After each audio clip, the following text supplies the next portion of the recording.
Do you know that there's a lot of property in the market right now that are listed which is overpriced? In order for you to sell right at a higher price to make profit, you need to sell even higher. Hi guys, it's Melvin over here right now, and I'm currently in the Kuching airport. So I've just finished my no money down coaching program, and we have successfully helped the first group of investors in Kuching to invest into sub-sale properties in Kuching. What we do ask them to do is, what we coach them to do is actually to coach them to buy properties in the sub-sale market, how to get good rental return coming in, okay, meanwhile also buy the property for a very good cheap discounted price as well. So I've just finished that, so that's why hence right now I'm on my way back to KL. So meanwhile I'm still waiting in the airport, waiting for my flight right now. So I'm just going to do a little bit of a short talk about some tips and tricks, that something that you can learn.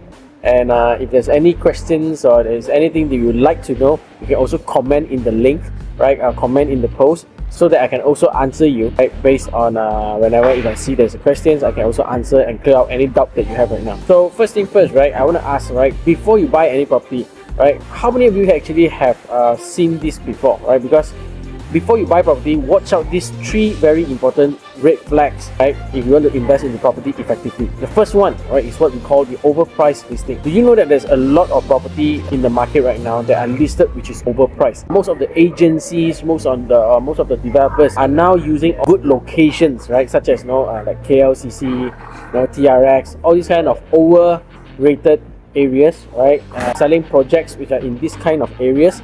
And because they said that because it's all the business hub and all that, so that's why they're selling you the price which is sometimes much over. So that's why this kind of area, is very much overpriced, because everybody's conception is that these are the business hub area. It's a very high-end area, a lot of foreigners area, a lot of multinational companies area. But sometimes these kind of places are not the right place to invest into. And it's because the price of the property is already way over. In order for you to sell at a higher price to make profit, you need to sell even higher. I believe that not all the property in all these kind of areas are good property to invest in. So that's why if you're looking into any properties in this kind of hot area, make sure you are buying it at the right price. And now there's also a lot of property which they cannot give you a cheaper price based on price per square feet. So what they do is they cut down the unit into a smaller unit so that they can give you at a cheaper price, such as 300,000, 400,000 around KLCC area. Yes, it may sound cheap, it may sound easy, attainable, or affordable, but the unit you're gonna buy is most likely like a 200 square feet or 300 square feet kind of a studio unit. And this kind of property may not be the right property to invest in, is because when you exit later on, it's not easy to sell off because it's a very small unit. Second thing, is buying into location which are poor. Choosing the poor location is also one thing that a lot of people make mistake in, is because sometimes you buy a property, let's say an area. So let's say you talk about an industrial area, because it's a new launch project, and because of sometimes it's also passing through some MRTs and all that.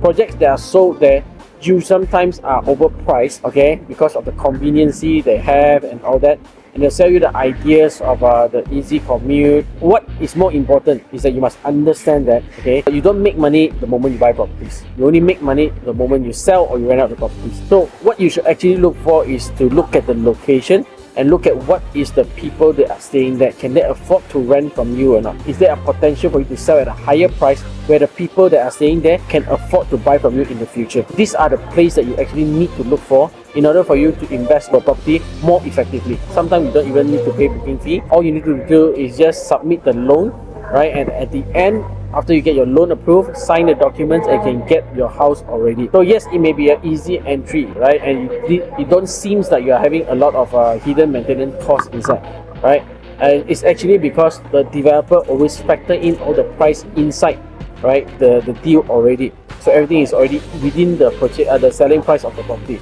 So that's why you don't feel it. Legal fee, or your valuation fee, your MOT, your transfers. So all that, could be packaged into the price. So that's why, it's all included. But, if you're looking at properties which are in sub-sales, then all this is something that is very visible, your legal fee, your lawyer legal. So there are three parts of legal. Then you have your buyer legal, then you got your seller legal, then you have loan legal inside. So these are the costs may be hidden, and there's a lot of people neglect this kind of costing, and at the end, when they do not budget this into their price, Alright, they do not budget this into their purchase. So sometimes during the purchase, this could be something that is affecting them, that stop them from transferring the unit, because you need to settle all this bill before you can transfer the unit. So therefore, these are some red flags, okay, before you buy some property. So the next time round, if you're buying a property, make sure you look into these 3 important red flags, okay, so that you don't make the mistake.